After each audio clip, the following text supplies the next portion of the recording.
সামনাসামনি মনে করো কোনো সিনিয়র একটা ভাইয়ের সাথে কথা বলছো, তুমি বললা ভাইয়া কাজটা একটু করে দিবেন, তুমি কিন্তু রিকোয়েস্ট করছো।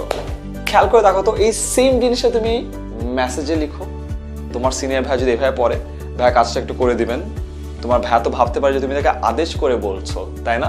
সামনাসামনি কিন্তু তার ইমোশনটা দেখে বোঝা যায়, যে ভাইবটা দেখে বোঝা যায়, টোনটা শুনে বোঝা যায়, বডি ল্যাঙ্গুয়েজ দেখে বোঝা যায়। মেসেজে তো এইসবের কিছুই পাওয়া যায় না। ছোট্ট একটা কাজ করো, মেসেজের সাথে ইমোজি, স্মাইলি বা ইমোটিকন এটা ইউজ করো, যেন তোমার কথাটা যে রিকোয়েস্ট এর জন্য তোমার সেই ভাইয়া বুঝতে পারে।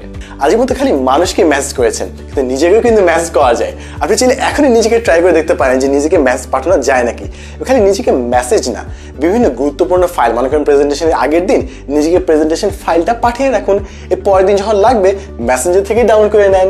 লাইফ একদম সিম্পল। মেসেজ করতে করতে তোমরা সেট করে ফেললা যে 7 তারিখে তোমাদের একটা প্ল্যান আছে, অথবা 10 তারিখে তোমাদের একটা ট্যুর আছে, অথবা 13 তারিখে একটা ডেডলাইন আছে।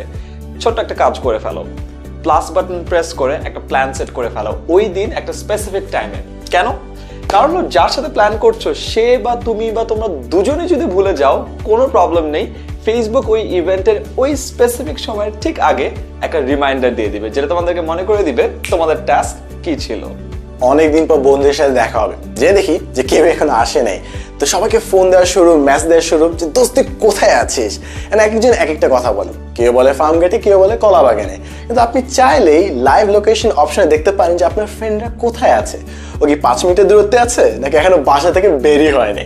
একটু চিন্তা করে দেখো, আমরা দিনে এখন সামনাসামনি যতটুকু কথা বলি তার থেকে কিন্তু বেশি আমরা চ্যাটিং করি।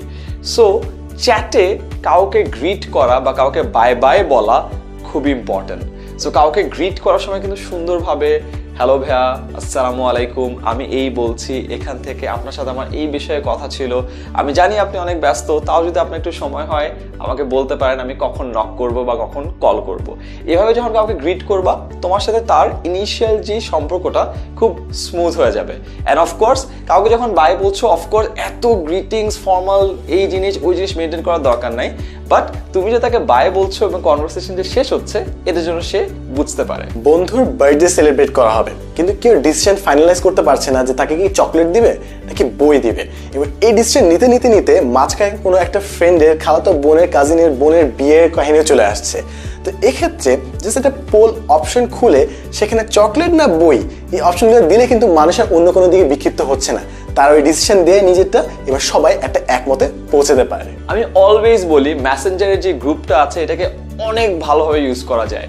ছোট্ট একটা ওয়ে আমি আবার বলতে চাই, যারা ভালো করে বাংলা অথবা ইংলিশ প্র্যাকটিস করতে চাও, নিজেদের মধ্যে একটা মেসেঞ্জারের গ্রুপ খুলে ফেলো, যেই গ্রুপে তোমরা আড্ডাই মারবা বাট শুদ্ধ বাংলায়, তাহলে বাংলা প্র্যাকটিস হয়ে যাবে। আর যদি ইংলিশের প্র্যাকটিসটা করতে চাও, সেম একটা গ্রুপ খুলো যেখানকার নিয়ম থাকবে সবাই ইংলিশে সুন্দর করে কথা বলবে, সো তোমার ইংলিশের প্র্যাকটিসটাও ইজিলি হয়ে যাবে। এমনটা প্রায় সবার সাথেই হয়েছে যে কোনো একটা গুরুত্বপূর্ণ টেক্সট কাউকে পাঠালাম এবং পাঠানোর 2 সেকেন্ড পরেই আমরা দেখি যে কোনো একটা বড় ভুল করে ফেলেছি, কোনো বানানে ভুল করেছি কিংবা কোনো গ্রামাটিক্যাল মিস্টেক আমরা করেছি। তো এই বিব্রতকর পরিস্থিতি যদি আমরা পড়েই যাই, তাহলে অন্তত অ্যাস্টারিক কিংবা স্টার চিহ্নটা ব্যবহার করে নিচে যেন আমরা কারেকশন দিয়ে দিই যে আমরা কোন জায়গাটায় অনিচ্ছাকৃত ভুলটা করেছি। ডেইলি করা মেসেজিং, টেক্সটিং বা চ্যাটিং, এগুলোর মধ্যে এত অ্যামেজিং যে টুল ছিল কে জানতো, রাইট? এবং আমরা প্রতিদিন এগুলো ব্যবহার করছি। আমরা যদি প্রতিদিন একটু একটু করে এগুলোকে ব্যবহার করতে পারি, জীবনে আমরা অনেক দূর এগিয়ে যাব, রাইট? অ্যান্ড প্লিজ নিজে ইউজ করো, ফ্রেন্ডদের সাথে শেয়ার করার জন্য সবাই মিলে স্মার্ট টেকনোলজির স্মার্ট ইউসেজটা বজায় রাখতে পারি।